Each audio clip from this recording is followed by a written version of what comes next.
Bonjour, c'est un plaisir de vous retrouver pour travailler le sutra 5 et 6 des Yoga Sutras de Patanjali du chapitre 1 qui est le Samadhipada.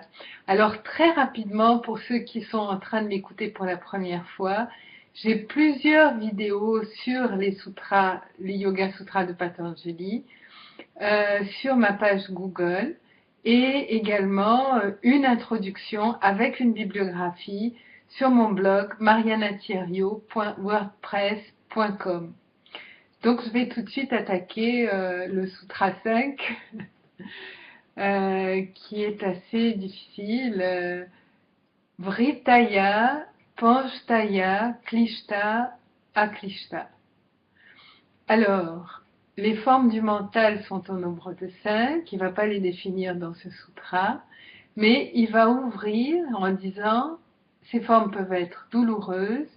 Selon Michel Angot, qui a traduit les Yoga Sutras de Patanjali aux éditions des Belles Lettres, elles sont pénibles ou non douloureuses, non pénibles. Donc,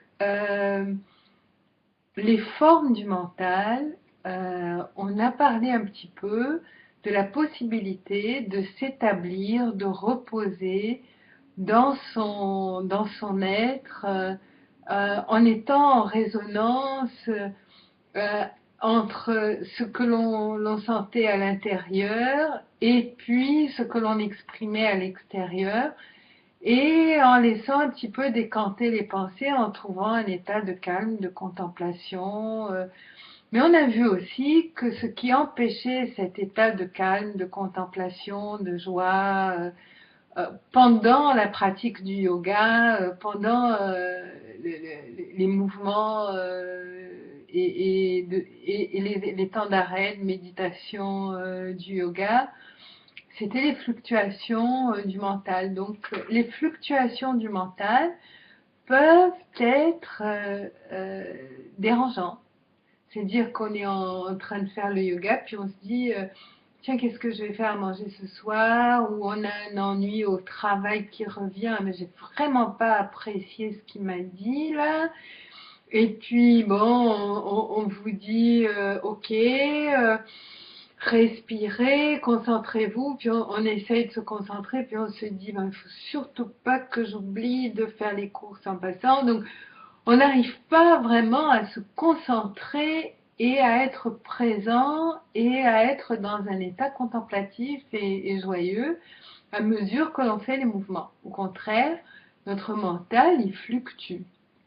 Alors, ce que Patanjali nous a expliqué dans le dernier sutra, et surtout au sutra 3, c'est qu'il ne faut pas s'identifier avec ces fluctuations du mental, il faut les laisser passer et puis retrouver un état de sérénité intérieure. Alors, les formes du mental peuvent être douloureuses ou peuvent être pénibles ou elles peuvent être non pénibles. Donc, ça dépend. Si on a des fluctuations qui sont d'ordre de troubles, d'angoisse, de stress psychologique, de tristesse, de colère, de honte, de dégoût, de mépris, parce que toutes ces émotions peuvent faire fluctuer le mental et nous sortir d'un état de stabilité, de confortable, de joie, de sérénité. Ou nos formes du mental peuvent être non pénibles. Elles peuvent être des formes agréables, c'est-à-dire qu'on peut avoir des pensées tranquilles, optimistes, généreuses, ou simplement être en silence. Être dans un profond silence parce qu'on est en accord avec ce que l'on sent, avec ce que l'on fait. On a une vision juste de notre intériorité qui correspond à ce qu'on va démontrer extérieurement. Donc, il y a là un état mental qui est, j'ai envie de reprendre l'expression très belle du professeur émérite René Barbier, un état mental clair joyeux. Et dans ce texte, il est dit que certaines activités du mental mènent à la souffrance et certaines activités du mental tendent à réduire la souffrance. La racine vritti modifiée se rapproche de vishud, devenir. Autrement dit, nous sommes ce que nous pensons et nous deviendrons ce que nous aurons pensé, c'est-à-dire que nous serons le résultat de ce que nous aurons pensé. Notre devenir peut être douloureux ou au contraire serein et lumineux en fonction de nos activités mentales présentes.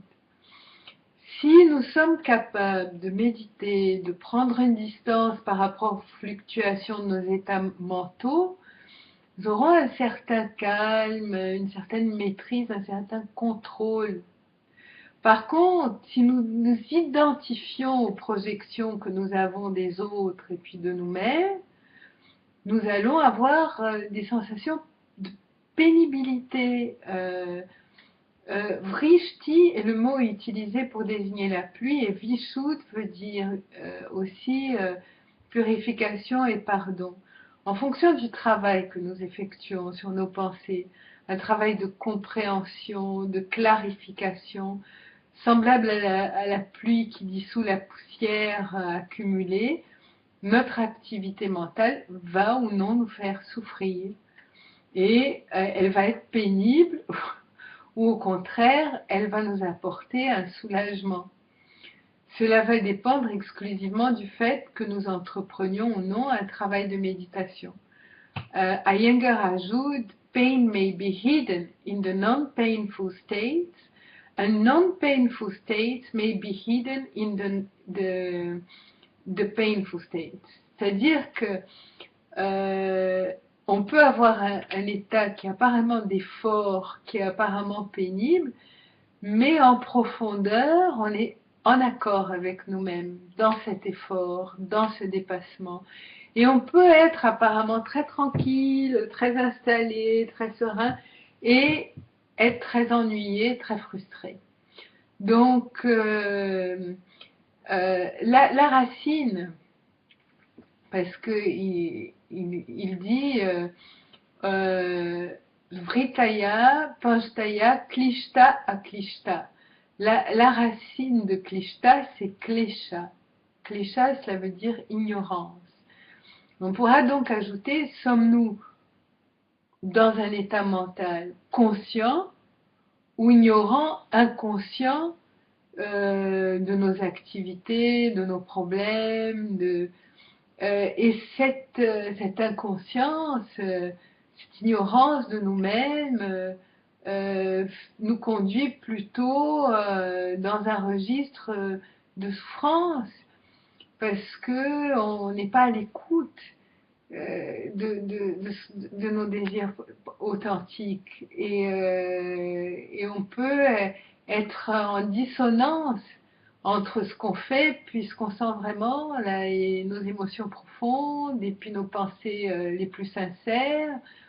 Et cette dissonance peut nous faire souffrir, mais on n'est pas conscient de cette dissonance. Elle est tellement difficile à assumer qu'on préfère l'occulter. Ou alors, on est dans un état de conscience, de clarté, de connaissance, de ce qu'on veut profondément, et c'est l'état qu'on dit éveillé en sanskrit, qui pourra nous atténuer notre souffrance et modifier l'empreinte des souffrances passées. Le Sutra 6 va être beaucoup plus précis parce qu'il va définir quels sont les 5 types de fluctuations du mental qui peuvent empêcher un état contemplatif. Alors, je me réfère à plusieurs auteurs, mais je vais vous donner à chaque fois également la lecture de Michel Angot, qui est le grand spécialiste du sanskrit à Paris. Pramana, Viparaya, Vikalpa, Nidra, Smitaya. J'ai encore de la difficulté, mais je peux progresser. La conscience fluctue entre l'attention, qu'il a traduit par connaissance droite, attention, connaissance droite, la distraction qu'il a traduit par connaissance torse, l'introspection qu'il a traduit par création mentale, la détente qu'il a traduit par le sommeil, et la mémoire qu'il a traduit par la rémémoration. Donc, toutes ces activités font fluctuer le mental. Donc, je vais revenir là. Donc, pramana, c'est le moyen de connaissance, valid knowledge, ou la connaissance droite. Donc, on peut être dans un état d'attention, de connaissance droite, de raisonnement juste, de clairvoyance et de vision juste, ou on peut être dans un état de pensée qu'il dit de connaissance torse, de pensée erronée, controversée, c'est simplement distrait. Moi j'ai traduit par distraction parce que c'est souvent je suis là en train de faire ma pratique, puis tout d'un coup je me déconcentre, je me distrais, puis il faut que je revienne à la pratique parce que j'ai un peu, depuis toute petite, j'ai cette tendance à être dans la lune et à ne pas vivre l'instant présent. Donc ça me demande une discipline très grande, le yoga, qui est d'éviter cette distraction qui peuvent nous faire avoir une connaissance qui est très partielle, parce que par exemple dans une conversation ou dans un livre, on lit une partie, puis on saute le passage, puis on oublie quelque chose, puis donc on n'étudie pas vraiment avec précision, ou on écoute quelqu'un, puis tout d'un coup, bon, bah, les pensées s'en vont, et puis on revient à l'écoute, donc on n'a pas vraiment écouté, et on a une connaissance partielle de ce qu'elle nous dit, et on entend ce qu'on veut bien entendre finalement, hein. Et on lit ce qu'on veut bien lire, mais on lit pas ce qui est écrit et on n'écoute pas ce qui est dit.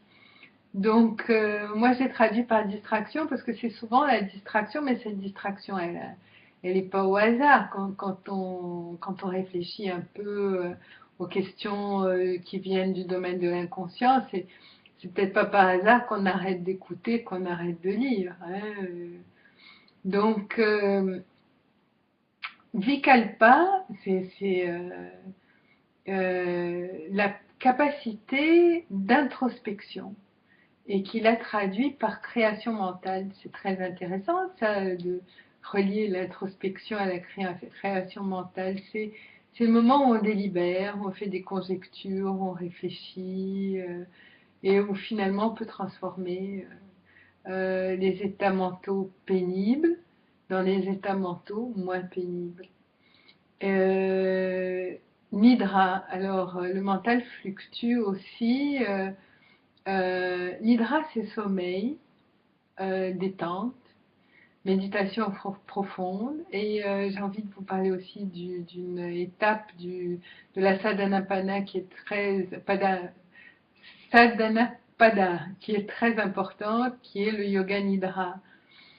Donc, qui est un moment très, très important du yoga, c'est-à-dire une fois qu'on a fini la session, on se détend profondément et il y a même des gens qui s'endorment.